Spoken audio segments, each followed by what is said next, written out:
In Thailand, it's quite easy to get a gun as long as you're well connected. I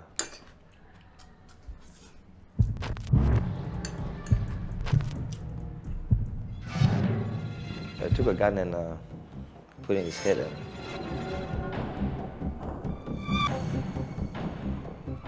You know what you did. Please, bro, please. Please. Please don't kill me. Please.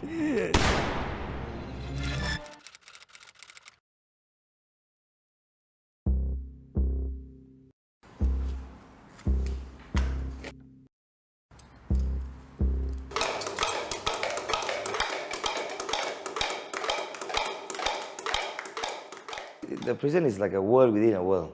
People sleep in a toilet bowl and they sleep like sardine cans. Hey! Oh, sorry. Hey, you mad now? Hey! In prison is all about the space. It's survival in there. So the best thing is always to be on guard.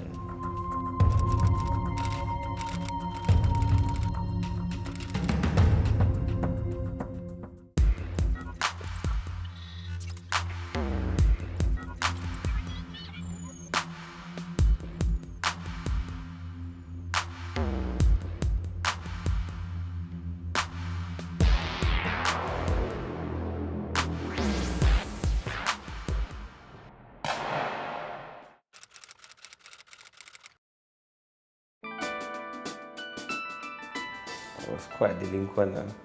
Do a lot of naughty things that almost every kid will do when he's young, I guess. Ask you to do homework and you're playing music? He looks at me as a bad apple. You cry some more! I'm going to kill you more! A lot of physical abuse, verbal abuse, with a cane, with a hanger, stuff like that.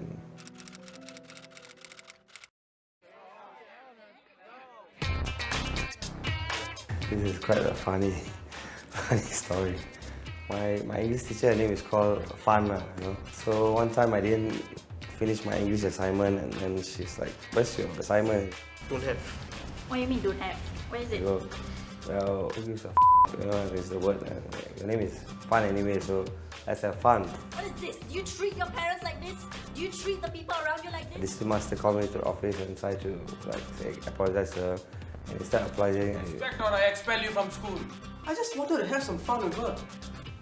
Don't you want to have some fun with me?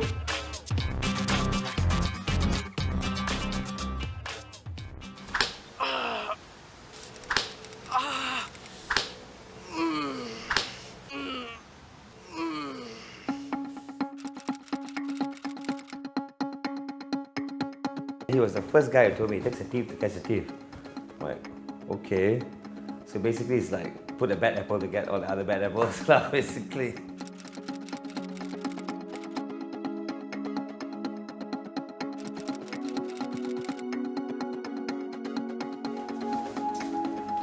There was this people that come from BD secondary school to come to my school for technical classes. And then apparently there was a office robbery that happened. A teacher's office robbery. So the time when I'm going there to put books into the office and coming out, there had something that happened. I got interviewed, searched and everything. They didn't find nothing on me. And then they did some other search and whatever not, and they found students in another school with a bag full of money, which they have stole from the teachers. And apparently the guys there were quite smart to arrow me as the person who is the mastermind.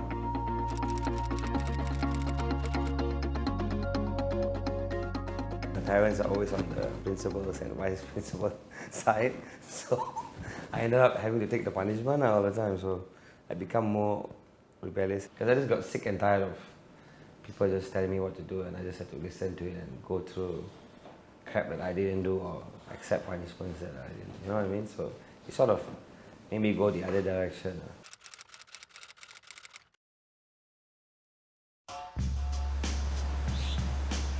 Most of my friends were older.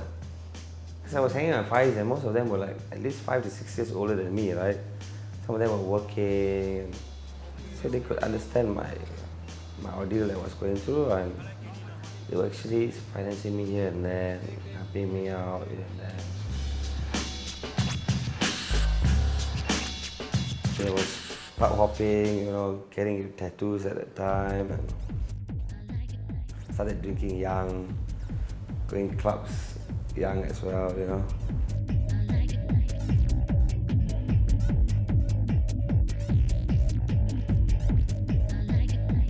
Meeting all the, I would say, crazy clubbers at that time, you know.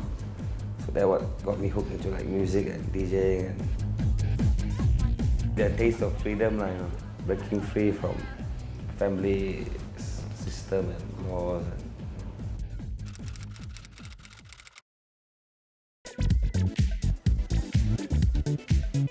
One of my close friends told me that my dad was looking for me. I made a police report and that I should surrender to the cops before they put a missing notice on the newspaper and I could get charged for that as an offence, you know.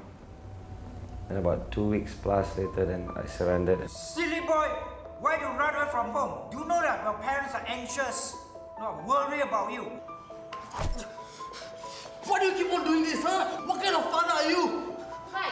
My mom, she takes the side of my dad more. She listens to him. They sort of pull the front that they were right and I was wrong. You know what I mean? And I put the front that I was right and they were wrong. It was just a bad outcome. And instead of things getting better, it became much more worse at home. You are not going to this kind of life. Do you get it? It's not going to bring you anywhere. How do you know, okay? I'm really good at DJing. I know. Since I started off as DJ, it was not good because they didn't want me to be a DJ. They said that if I chose my career as a DJ, it would be a screw up because DJing live is not what they wanted.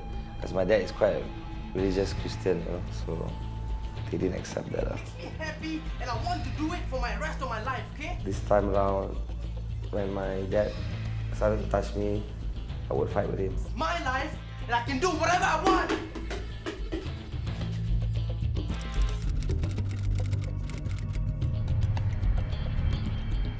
My friends are like, hey, come with me, I'm gonna go get the bag. I'm like, what do you mean go get the bag? That one bag I saw, damn nice one, eh? I can get you one too. I'm like, okay, let's go check it out. So go along with him and ended up in Takashima. Nice. Yeah, I like it. It's nice. So what should I do is like, just keep a lookout, you know, just to like make sure that nobody's watching. Wait. Let's go. So apparently like he's just like taking the bag and putting on like as if it's his bag and he's just walking. I'm going, this guy for real? So I sort of took the other direction, right? Because I was thinking, if I'm going to follow this guy, I'm going to get screwed because he's carrying a bag like that. But apparently the whole camera was caught.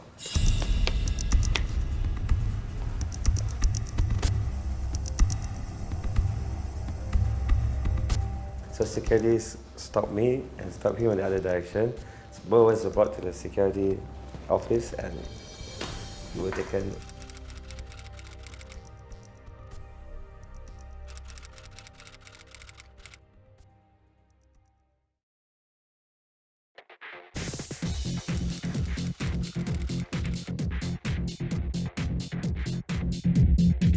DJing days in Thailand, wow, quite exotic, quite crazy, because the hours and sets are very long. Usually I play for full moon parties. I met my agent to a friend in Thailand, and he was a DJ as well, but he wasn't that good as a DJ.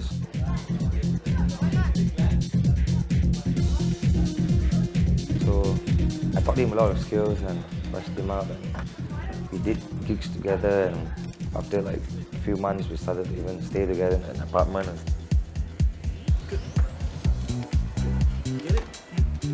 I had to trust him because it's his country, right? So, I mean, I didn't fully trust him, but maybe I gave him like 75% of trust.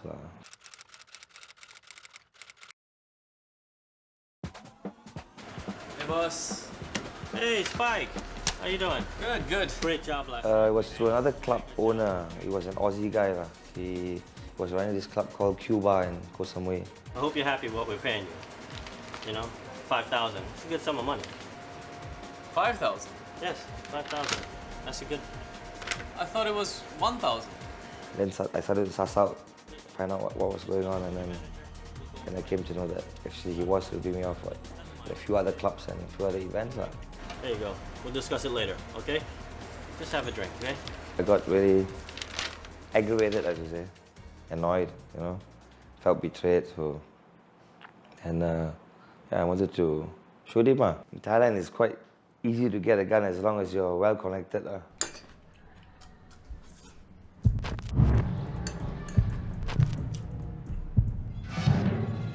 I took a gun and put it in his head.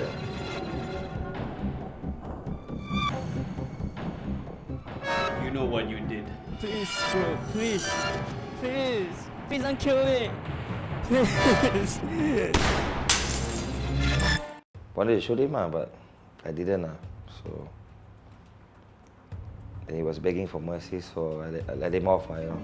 Please, I have my family to support. And then I took off for a few days. I went to another island to play, and then he started to, you know, come and find me in this island as well and try to patch things up, you know.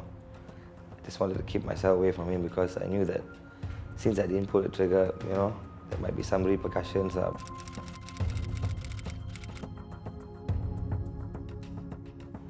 He told me to come and play in this club called Warm-Up Bar in Hadrin, and I was supposed to do the pre-party before the full moon. The full moon was the next day. And then he was supposed to come and meet me there. He wasn't there. I was sussing out as well what was going on. But I still made it there to the event.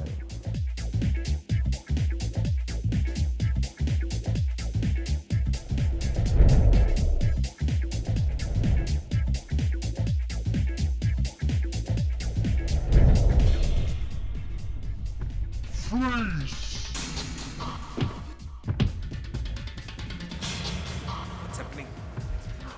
Cops all surrounding me, bartenders, the owner of the club. Everybody was in undercover. I was stunned. And I knew straight away I was set up already. I was like, oh, shit. You know?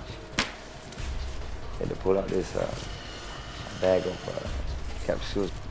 What's this? I started laughing. I thought, this is Imodium. What this guy is talking about. Shut up!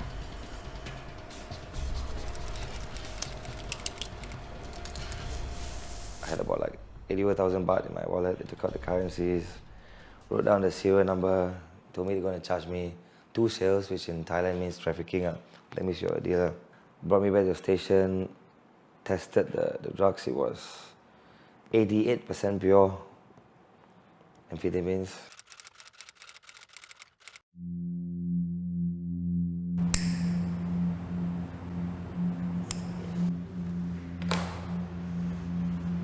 You were caught with a lot of drugs. In Thailand, it's cause you die. You want me help you? 1 million. They gave me an hour to sort out some money. I said, well, you can clear this out if you give us $1 million. They said, we give you the phone, you make a few phone calls and see what you can do. One of my friends, he was a quite influential guy in the island as well. He's a Thai guy. And apparently it was supposed to be a very big drug lord as well. He got it sorted out with the cops.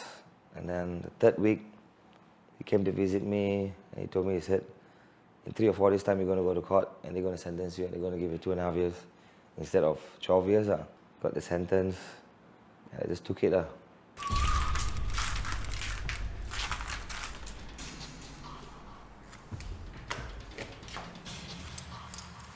Immediately the next day, about 12 in the afternoon, I was transferred to the prison.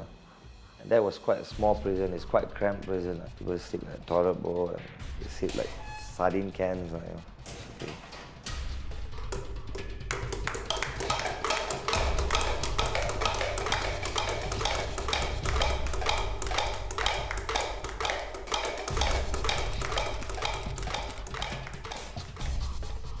There's a law in Thai prison. You can't wear long pants and there's no special gear included in your stay in prison. So you just wear your own stuff. Why? Food is crap. You just get 1 hard-boiled egg a day. Lunch is the same, either porridge with a salted egg, and dinner the same as what you get at breakfast.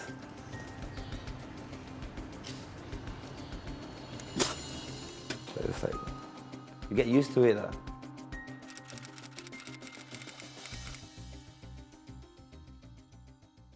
My family was quite disappointed, but they were not supportive. They were quite pissed off about it. I expected this from you. So they were never supportive about it. They said, I mean, if you did the crime, you pay the time, right?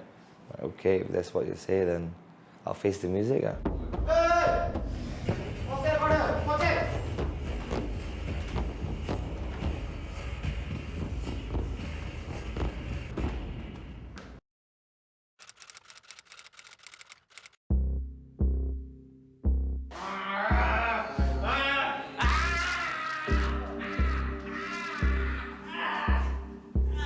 I pretend that I'm crazy. I mean, that's the only option. And then they gave me like psychiatric medicines.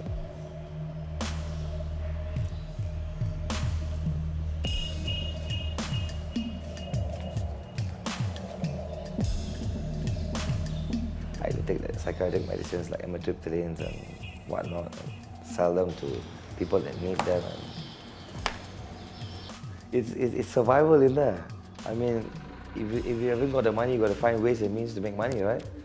Otherwise, you're going to just sit there like a dumbass and just eat what is given to you. So if you are looking for the finer things in life in prison, you got to make sure you work hard for it and do it, They try to cram as much people as possible to make it uncomfortable. So living conditions is pretty screwed.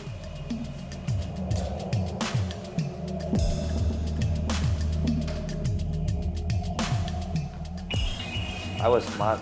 What I did was I took a blanket and I tied from one bar to the other and made myself a hammock. I told myself I'm not gonna lie like a sardine in there,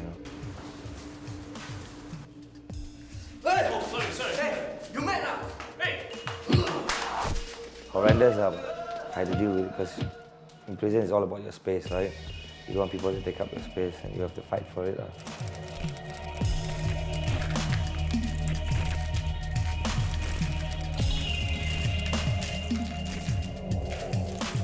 I was sent to another prison. I was sent to IDC, Immigration Detention Center in Swan Blow. I knew I was going to be there for a while because I wanted to get back my passport. That was the intention why I had to stay there for a long period of time. So within like 3 days, I acquired a mobile phone.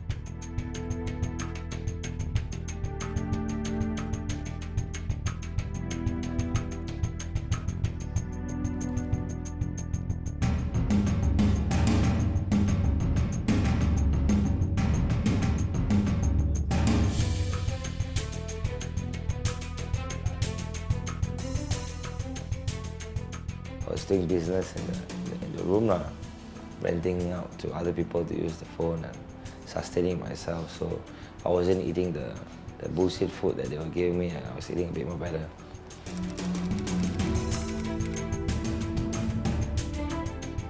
I was kind of lucky. I had a Nokia 2100 that could still use the internet and all that. But you can still Google search me, you can still see the video that I've taken in the Swan Flow, the conditions. So that aggravated the superintendent of the prison, and he wanted to know, who is this guy that's doing all these things,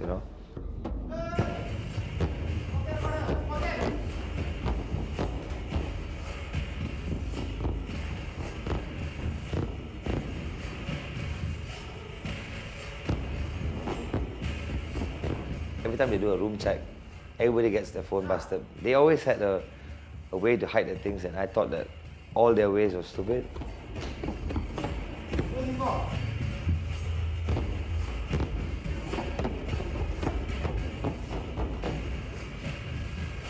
But I never got my phone busted. I was a bit smarter than them for them to catch me. What I did was, I basically chiseled out the whole toilet bowl. It took me quite a while, like maybe 2 to 3 weeks using a metal spoon. Then I put a Ziploc bag and plastic bag and I tied it and I put it under the toilet bowl. That's how I got away with it for quite a long time, until they planted this dummy guy to snitch me out, and that's how I got caught.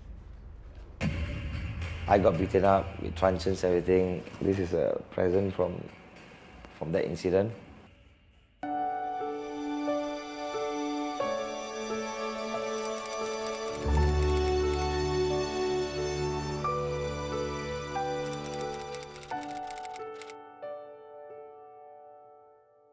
Hey,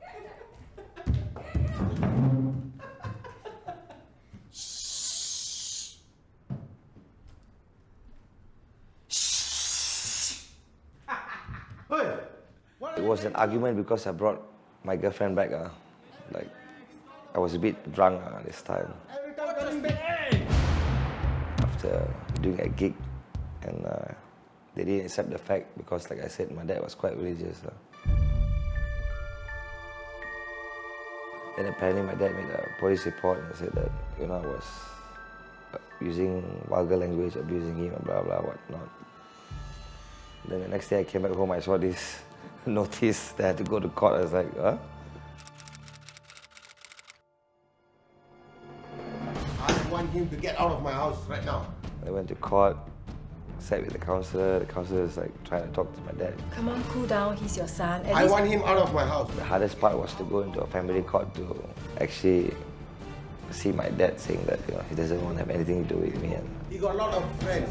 You can go with him. convince your husband to accept your son. So why must I keep him in my house? my mom is on his side, so I just accepted the fact and I had to sign the papers and walk out of the family court. It's your own flesh and blood, right? And if they had to come to that extent to do that, you will feel hurt, you know?